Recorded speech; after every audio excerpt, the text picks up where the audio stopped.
one word to describe my life as a priest: fulfilling in every way. Joyful. One word to describe my life as a priest is wonderful. Satisfying. Fulfilling. Wow. Blessed. Challenging. Service with love. Happy, fulfilling. It's what I'm supposed to do in life. Blessed. Adventure. Wonderful. I wanted to say better than I deserve, but I can't say that because it's more than one word. But wonderful. Blessed. Full as in God kind of pulls everything out of your humanity in an ordinary day. Like you could go from baptizing a baby and all the joy of that to receiving a call that someone lost their mother and they want to speak to you about it. You know, it's a full experience, just to say the least.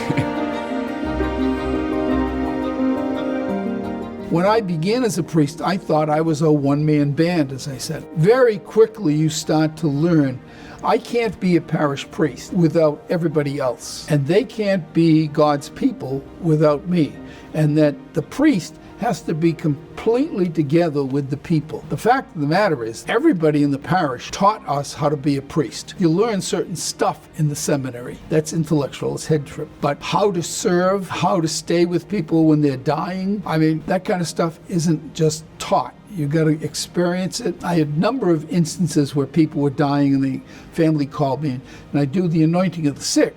But then you'd sit around, and at first I thought I had to do something. I had to read a prayer or say something. It was simply being present. That's a hard lesson to learn. We got a call. The person was struck by the train. It was a sophomore who had just finished her sophomore year, and I had just confirmed her. When the mother came home, obviously we were outside. She saw all the police and the crowd. And they told her, and obviously the reaction of a parent just to find out that their child had died. But she screamed and she said, "I want a priest." The police officer said, here's Father Lou. It was like, you know, even in the darkest moments of a person's life, they want the church. I think something that has stayed with me my whole priesthood. You know, I want a priest. I had the experience of visiting a young man in the hospital. He just kind of called out and he said, "Hey, priest." And I went in and he apologized. He said, "I'm sorry that, I didn't know your name." And I said, "My name really isn't important. You called me by the right name, priest." As I reflect on that, how many times in the course of priesthood, whether it's at the hospital, at a funeral home, going to somebody's house to anoint them, how many times do we hear the words, "The priest is here"? It isn't about your name. It isn't about your personality. The priest is here. That's what we offer. A lot of times when nobody else can really do anything, that we step into all kinds of situations. We pray, we represent the church, we represent the community, and we try to bring the love of Christ to whatever situation that we're in. So I think those moments I find very meaningful because, we're instruments of God's grace.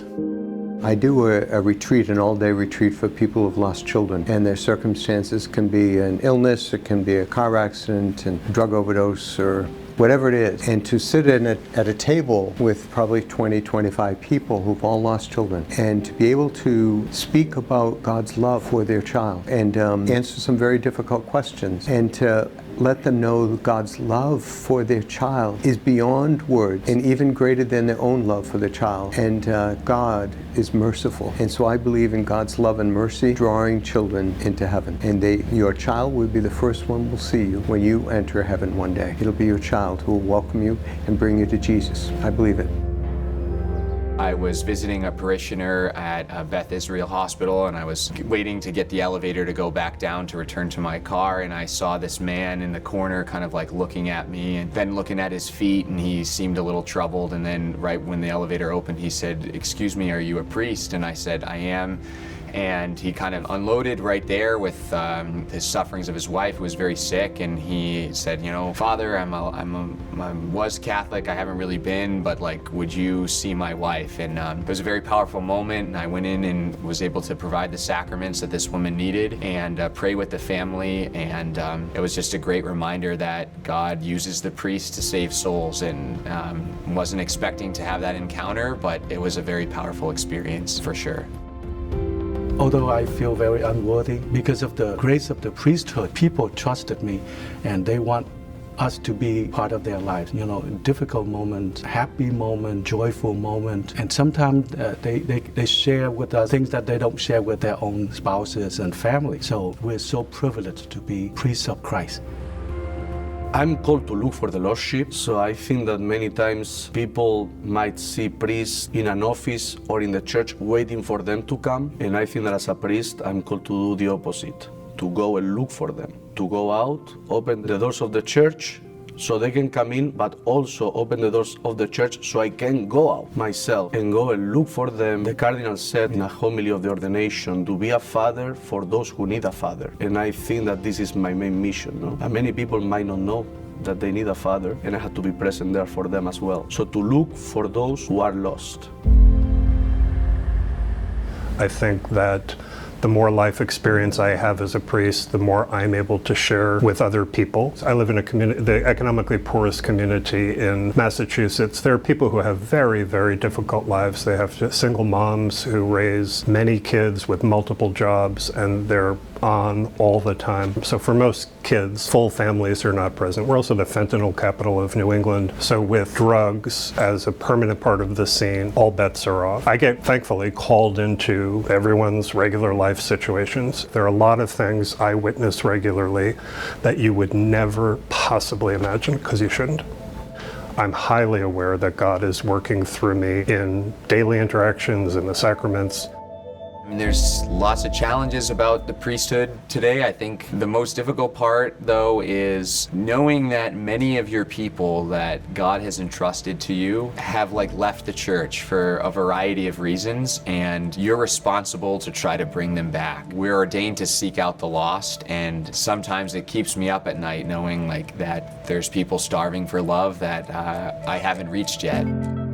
The most difficult part about being a priest for me is my weakness, my inability to be all the things that God wants me to be, that the people expect in me. I would love to be saintly. I would love to be able to be flawless. When I make a mistake, it can hurt people's, not only their faith, but their family's faith, generations of faith. The most difficult part of priesthood, well, to be honest, doing funerals for young people is especially difficult when it's an unexpected death. And it's a real reminder that there's no promise that we'll have a tomorrow. It's really important for us to really live every day as if it were our last day. That's why we wear black, and we have just a little bit of white there. It's like a little light in the darkness, and reminds us that our hope needs to be in heaven, not here on earth.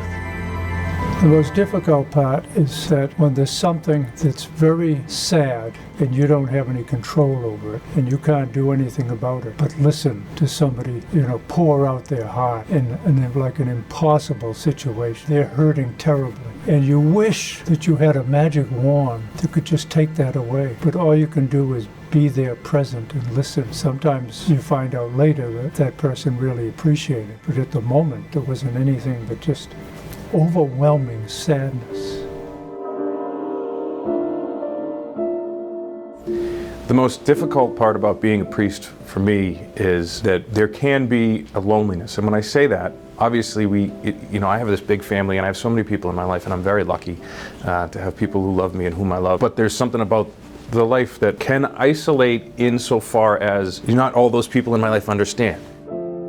I went to St. Pius and Holy Family. People loved me so much, and I loved them so much. It's a special place for me. I saw people's joy. I was with them in their suffering, in their pain. Even during happy moments, I was there. The difficult part for me came when it was time for me to leave Lynn. I didn't know what to say. I didn't know what to do. It was like being uprooted from your family. They became my family. And had to move out. So I really felt like, wow, this is priesthood now. This is the meaning of being a priest. I go to a place, become member, a part of that place, And then I have to literally uproot myself from that place so that I can be planted in another place. And that, my friend, is very, very difficult for me. Back in the day, when I was first ordained, it was many priests assigned to one parish, and today it's often one priest assigned to many parishes. It's completely reversed. The clergy sexual abuse crisis brought many changes, and changes for the good, I think, very positive changes.